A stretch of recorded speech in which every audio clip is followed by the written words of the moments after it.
Hai guys, and welcome back to my YouTube channel.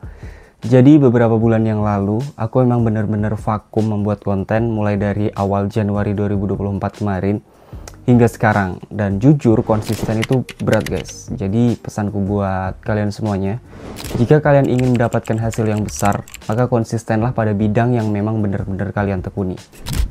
Namun sebenarnya konsisten itu tidak hanya pada bidang yang kita tekuni saja, namun juga terhadap sesuatu yang kita niatkan untuk menjadi lebih baik dan kita lakukan secara terus-menerus ke depannya. Oke, di video perdana 2024 ini aku akan bagikan 6 side hustle atau pekerjaan sampingan yang punya potensi besar di era digital ini. Apa aja kira-kira? Dan sebelum masuk kepada pembahasan, ada baiknya buat teman-teman semuanya yang baru gabung di video ini, jangan lupa klik tombol subscribe dan nyalakan loncengnya supaya dapat informasi terbaru dari channel ini. Realitanya, kita nggak bisa hanya mengandalkan dari satu sumber penghasilan, kecuali jika penghasilan tersebut memang sudah diambang rata-rata 2 digit bahkan lebih. Dengan demikian, mungkin side hustle ini bisa menjadi solusi buat kalian semuanya yang masih bingung untuk mencari cuan tambahan. Apa aja kira-kira side hustle tersebut? Yang pertama adalah freelance writer. Buat kalian yang suka ataupun hobi dengan menulis, baik itu storytelling, cerita, novel, ataupun konsep menulis yang lain, itu cocok banget.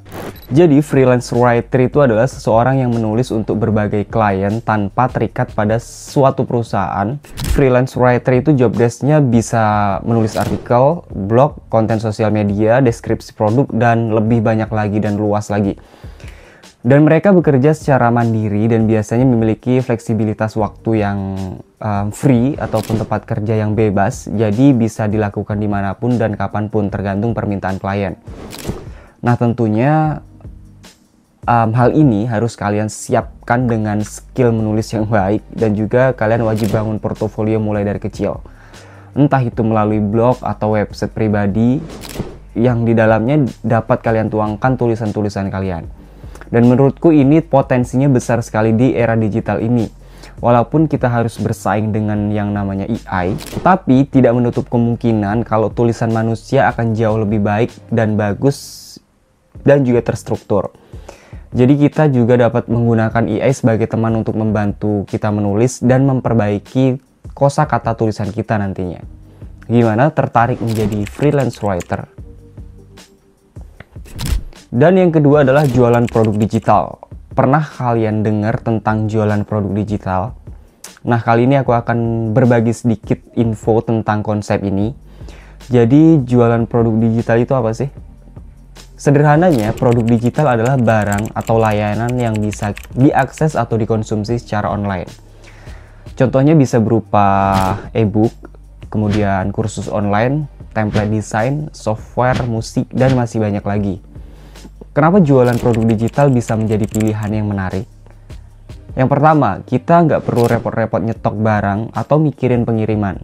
Semuanya serba praktis karena produknya bisa langsung diunduh atau diakses oleh pembeli setelah mereka bayar.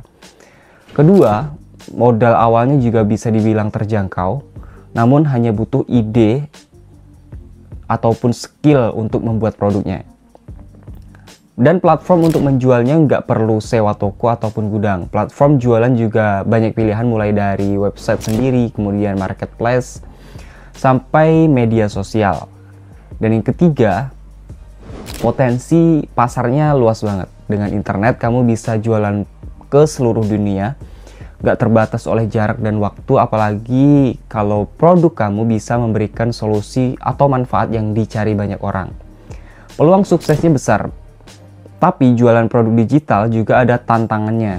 Kamu harus bisa menghasilkan produk dan kualitas yang tinggi sesuai dengan kebutuhan pasar. Selain itu, kamu juga perlu memikirkan strategi pemasaran yang efektif supaya produkmu dikenal oleh banyak orang. Nah, branding dan promosi di sosial media bisa menjadi kunci suksesnya. Jadi buat kamu yang punya ide brilian atau skill tertentu, nggak ada salahnya coba untuk menjual produk digital. Siapa tahu ini bisa menjadi sumber penghasilan tambahan atau bahkan menjadi bisnis utama yang bisa bikin kalian sukses nantinya. Dan side hustle yang ketiga adalah menjadi editor video ataupun audio. Kali ini aku mau cerita sedikit tentang profesi yang lagi banyak diminati, yaitu video editor ataupun audio editor. Jadi, apa sebenarnya editor video atau audio itu? Editor video atau audio adalah seorang yang bertanggung jawab untuk mengolah dan menyempurnakan rekaman video atau audio supaya hasil akhirnya menarik dan berkualitas. Bayangkan aja, semua video keren yang kita lihat di YouTube, film, iklan, ataupun yang lain, banner-banner yang lain, pasti nggak lepas dari sentuhan tangan seorang editor. Kerjanya editor video atau audio itu banyak banget variannya. Mulai dari memotong, menyusun video, kemudian menambahkan efek visual, memperbaiki warna, hingga mempersiapkan musik dan suara. Buat editor audio biasanya fokus pada memperbaiki kualitas suara, menghilangkan noise, menambahkan efek suara, dan memastikan semuanya terdengar jelas dan enak di telinga. Kenapa jadi video editor ataupun audio editor itu seru?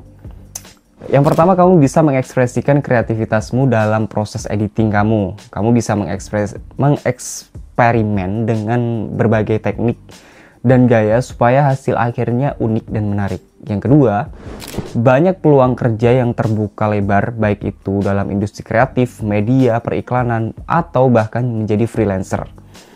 Buat yang tertarik jadi editor video ataupun audio, ini beberapa hal yang perlu disiapkan. Pertama, kamu butuh software editing yang sesuai seperti Adobe Premiere, kemudian Final, CapCut, DaVinci Resolve, ataupun editor video yang lain.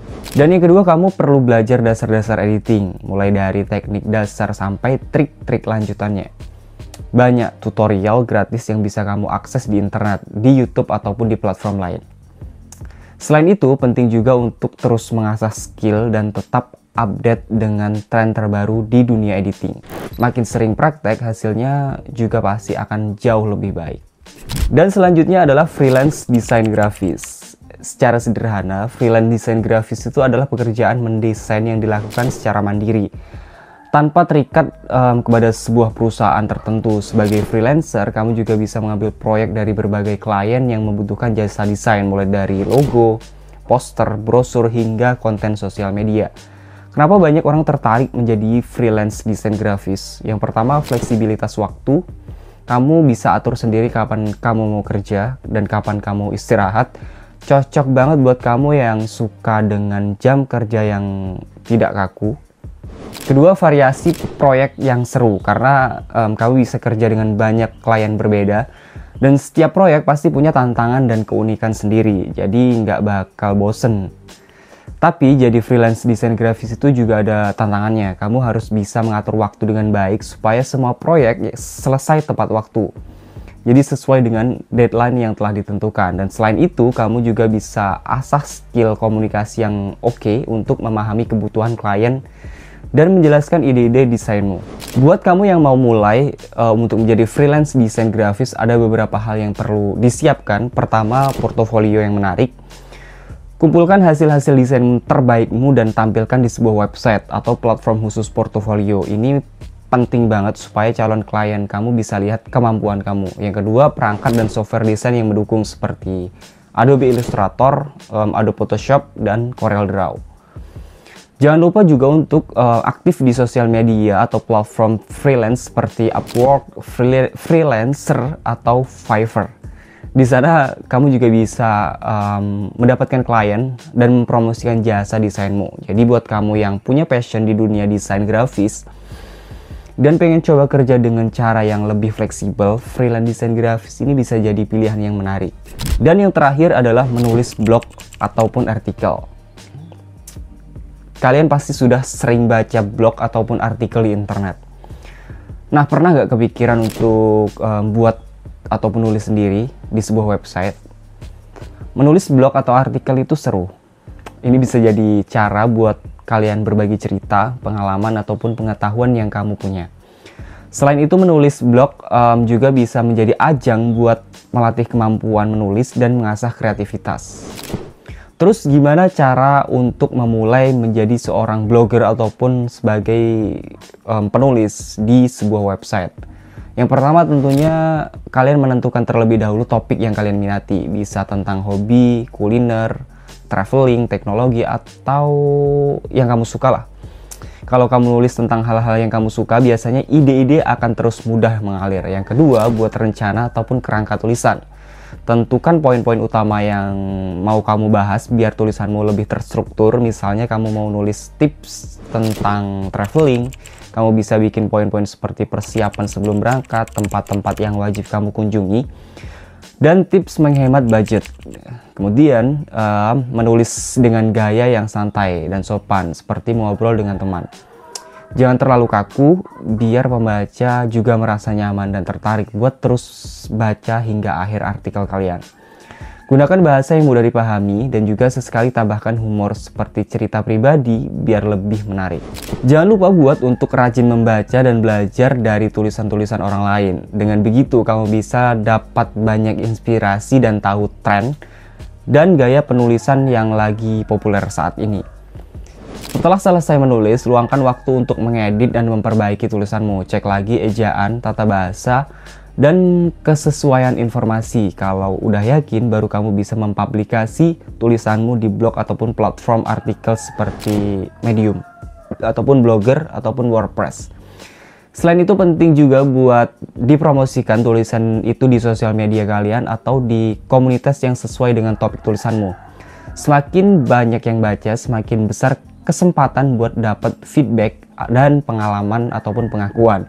Jadi buat kamu yang suka nulis ataupun pengen coba berbagi cerita dan pengetahuan, yuk menulis di blog ataupun artikel. Kalian bisa coba side hustle ini. Nah, itulah beberapa side hustle yang menurutku punya potensi besar di era digital ini. Sebenarnya banyak lagi, namun untuk video kali ini cukuplah. Biar gak ketinggalan info dan konten-konten selanjutnya yang lebih seru, subscribe channel ini. Menurut kalian side hustle apa lagi yang menurut kalian rekomendasi untuk kita bahas ataupun kita lakukan di era digital ini? Yuk sharing di kolom komentar. Dan jangan lupa like video ini jika kalian suka, dan sampai bertemu di video selanjutnya. See you guys.